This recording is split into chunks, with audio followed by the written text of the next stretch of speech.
என் பொண்ணு 80 சவரம் நகை கேட்டா சார். அப்புறம் வீடு கேட்டா 80 சவரம்லாம் எங்களால போட முடியாது. அவங்க அப்பா ஒரு ஆள் தான் சம்பாதிக்கிறார், கூலி வேலை தான். நீங்க எந்த நியாயத்துல இருந்து 80 பவுன் வேணும்னு கேக்குறீங்க? அப்பா நல்லா தெளிவாதான் சார் இருக்காரு. எங்களால முடிஞ்சது ஒரு 20 சவரம் தான் போட முடியும். 20 சவரம் 20 சவரமே அதிகம் தான் சார். உங்களுக்கு குடும்பம் நல்லது கெட்டது தெரியும் தானே? கண்டிப்பா சார். உங்களுக்கு ஒரு 80 பவுன் போட வேண்டிய சூழ்நிலையில தான் கல்யாணம் பண்ணணும்னா உங்க அம்மா அப்பா எவ்வளவு கடனாளி ஆவாங்கன்னு உங்களுக்கு தெரியுமா தெரியாதா? இத்தனை வருஷமா சேர்த்து வச்சிருப்பாங்கல்ல, அது சேர்த்து வச்சிருந்தா எங்கேயோ போயிருமே. 50 சவரம் என்ன சார், எங்கேயோ போயிருக்குமே. அப்படின்ட்டாங்க. வருஷம் 2 பவுன் பண்ணிருக்கலாம், பண்ணல. கையில பெருசா காசு இல்ல. இப்ப என்ன பண்ணலாம்?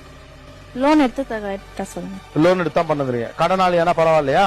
என் தம்பி இருக்கான், அவன் சம்பாரிச்சு கட்டிப்பான் சார். ஐயோ, என் பிள்ளைய கடங்காரன் ஆக்க நாங்க விட மாட்டோம் சார். அது அவங்க பிரச்சனை. தம்பியை கடங்கார ஆக்குறாங்களோ இவங்க கடங்கார ஆகுறாங்க. எனக்கு தேவை 50 பவுன் நகை வேணும். உங்களுக்கு கடன் வாங்கி லோன் போட்டு அதை உங்க தம்பி கட்டா பரவாயில்லன்னு சொல்றீங்க. எனக்கு புரியவே இல்லையே. பாசம் இருந்தா எதனா பண்ணல சார். அவன் கண்டிப்பா பண்ணுவான். அக்காக்குன்னா அவன் கண்டிப்பா பண்ணுவான். அதுக்குன்னு என் பிள்ளைய நீ கடங்காரன் எப்படி? சரி, அவன் நீ ஆயிக்கோ கடங்காரனா. என்னைக்கு அந்த தேவை எனக்கு கூப்பிட்டு ஒரு பிள்ளைய அப்படியே கண்ணத்திலே 4 அப்பலான்னு இருந்துச்சு. அவ்வளோ காண்டா இருந்தது. பரவாயில்ல, எனக்கு நீங்க இத பண்ணிடுங்க, தம்பி தானே கடன் கட்ட போறான், எனக்கு பண்றதுக்கு உங்களுக்கு என்ன கஷ்டமா இருக்கு? அது அவங்க பிரச்சனை. தம்பியை கடங்கார ஆக்குறாங்களோ இவங்க கடங்கார ஆகுறாங்க. எனக்கு தேவை 50 பவுன் நகை வேணும்.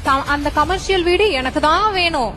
வேணா நீங்க சாகர வரையும் இருக்குங்க. நீ யாரு டிசைட் பண்றது சாகர வரையும் இருக்கணும்ன்றது? நீங்க அந்த வீட்லயே இருங்க, அந்த வீட்டை விட்டு போங்கன்னு நான் சொல்ல மாட்டேன். அந்த அளவுக்கு வில்லி இல்ல நீங்க நினைச்சிருக்க அளவுக்கு. அது என் பேர்ல ரெஜிஸ்டர் பண்ணிடுங்க. நீ நாளைக்கு உடம்பு முடியலன்னா உன்னை தூக்கி போட்டு போயிடுவாங்களா? நீ செத்துட்டா உன்னை விட்டுட்டு போயிடுவாங்களா? உனக்கு உடம்பு முடியாட்டா ஹாஸ்பிட்டல் கூட்டு போகாம உன்னை வீட்லயே வச்சு சாவடிக்கிறாங்களா? சொல்லலாமா முதல்ல? நீ சாகர வரையும் எப்படி நீ முதல்ல அந்த வார்த்தையை யூஸ் பண்ணுவ? சாகர வரையும் இருந்துக்கோங்களா? நீ ஆப்ஷன் குடுக்குறியா? அவங்க ஆப்ஷன் கொடுத்ததுனாலதான் நீ உயிரோடயே இருக்க.